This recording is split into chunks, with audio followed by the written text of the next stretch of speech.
Hey, we're two fat guys. Achoo. Achoo. Good spider sneezing.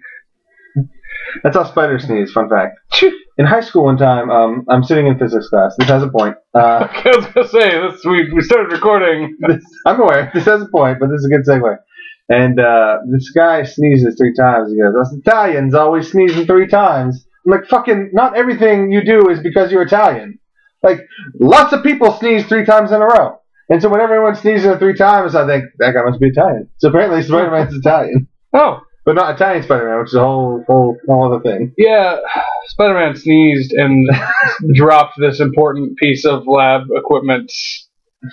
But yeah. For no reason? Did it ever, nothing? I think we jumped in the middle of one of these videos. Yes. Let's try to get back to this starting point. We just watched Spider-Man. Get out of my brain. So that's my line. That's unusual. You say we're two fat guys.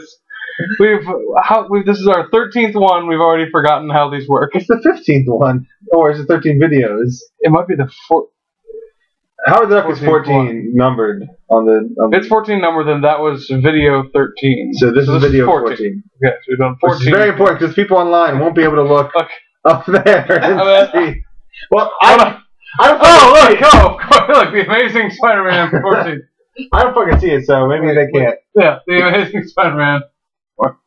Or no, Marvel Madness, episode 14, Amazing Spider-Man. I'll be honest, I've not watched a single one of these videos. I don't care for them. I don't care for us.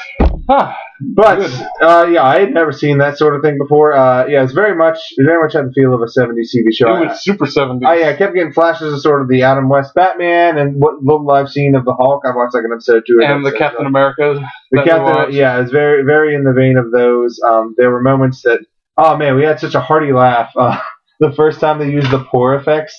Oh man, yeah. When they first did the climbing, they did actually a decent job of like hiding harnesses first, like sort of climbing up walls, and then also one set they had pretty good was like a slightly angled flat surface. So that way, as he climbed up and down this obviously not vertical wall, it gave a little angle to his body, so it looked a little more natural. Then when he's testing his climb, he's on the outside of Aunt May's house, and they just green screen him in, and his hands aren't quite on the right places. Like static shot of the house, and he's just like. And like I just said, like, oh, these effects are pretty good, and then he on this green screen.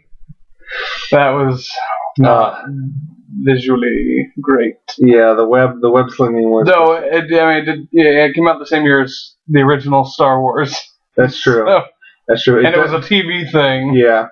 I also do give it props for its amount of wacky ninjas. Yeah, they came back. First I was shocked when they were there the first time. You were very surprised. You were surprised by the one, and then another one appeared. And then yet another one. Like one, oh man. One ninja. He breaks into this, I'll talk while you die. He breaks into this, like apartment building. It's an office building. Office building, that's what I meant. Villain's very clean office building. Yeah, and so he climbs through the window, walks around a corner, and like as he's about to like go into a door, like this big ninja with a kendo stick like comes after him. He runs backwards, and then another one pops out from behind like the curtains of the window that he climbed in. You want to make sure he's surrounded first. I could have just like hit him in the face as he comes in the window and send him to his death. Where's the artistry in that? You're not a ninja. You're not even a Beverly Hills ninja. I am kind of a Beverly Hills ninja. Not quite there yet. Great white Haru. So yeah, that was, and then the wacky ninjas come back again the second time. Oh yeah, they have flamethrowers. Yeah, they're like, oh, well, they're not at first though. They come out with the kendo sticks, and then the Spider-Man's like, oh, I'm gonna swing away like I did last time, punks, and goes through this, and they're like, oh, hold on. They all walk off away from him, go to the door where they have leaning up against the door 3 flamethrowers. That they all run back to him and quick flamethrow his web as he's trying to swing away. Which, man, if you want to make ninjas wackier after having them attack solely with kendo sticks, it is giving them flamethrowers that look like they come from the Fahrenheit 451 movie from the 70s. That's just what flamethrowers look like in the 70s. I don't know. Oh, and then they came back a third time, and after Spider-Man had foiled the villain Spidey, like taking down the satellite dishes. Yeah, it's all about mind control and whatnot. And he jumps in, the ninja's standing there, and he's like, "Come on!" right, guys? And then they like high five and hug a bit. Yeah, and they're like, oh yeah, we were being mind controlled the whole time. Now and we're then it best ends with buddies. like him. He sells pictures to the Daily Bugle of like him hanging out with these ninjas. Yeah, they're like, oh, I got these pictures of Spider-Man. And they're they're like, hey! buddy. And like they're having pizza and playing poker night. I'm like, you did a lot of things. You should have hurried to the police station. But still, J. Jonah Jameson's like, oh man, pictures of Spider-Man. Like, I'll do anything for that. of course, we just both did better J. Jonah Jameson voice than this guy did. We secretly wanted him to be J.K. Simmons, but I don't think it was secretly. I said it before he even appeared on screen. Well, yeah, I mean, secret is in that I wasn't constantly saying it the entire time That's like true. I wanted to. That's true. But no one can ever do that part before or after him ever. Oh yeah, he is J. Jonah Jameson. I think what we really need to do is just get video of him, audio of him recording every syllable, every word and syllable that could ever exist, and then get lots of like stock video of him moving around, sitting on things, smoking cigars, yelling, angry. pointing. Yeah.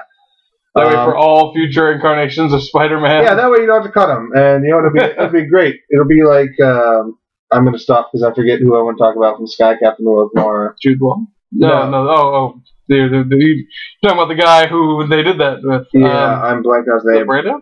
It's not Brando. Oh, no, Brando was in Superman. Anyway, someone had died. It's a dead actor who had been dead for like 15, 20 years, and they had like this old stock footage from B films that didn't come out or like came out but no one knew them, and so they made him the villain, and he had been dead, and like his machines were automatically running everything, and it was pretty clever. Yeah, so it'd be a nice little honor, like J.K. Simmons will be starring in films to the end of time. Oh man, right? We get to watch J.K. Simmons for realsies soon. Like he's in this. We get to watch an actual Spider-Man movie.